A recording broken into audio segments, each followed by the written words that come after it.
আসসালামু আলাইকুম, welcome to my YouTube channel.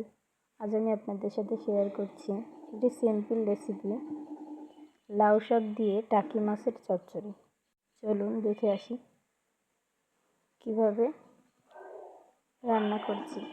পেঁয়াজ, রসুন, আদা, ধনে, জিরা সব কিছু একসাথে বেটে তেল দিয়ে কষিয়ে নিচ্ছি। এবার মরিচের গুঁড়া অ্যাড করছি, হলুদের গুঁড়া,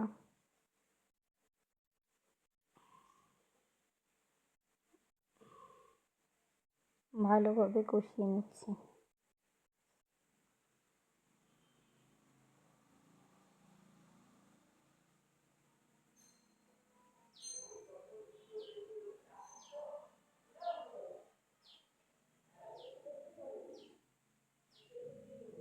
এখন একটু সামান্য পানি দিয়ে দিচ্ছি।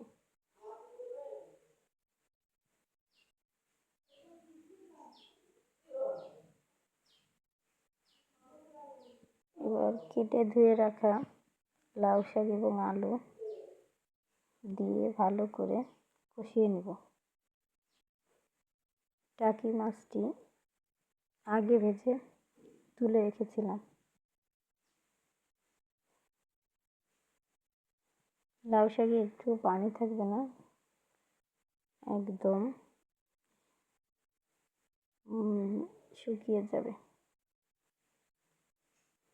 এই দেখুন, লাউ শাকটি কষিয়ে সামান্য পানি দিয়ে দিয়েছি এবং ভেজে রাখা টাকি মাছও দিয়ে দিয়েছি।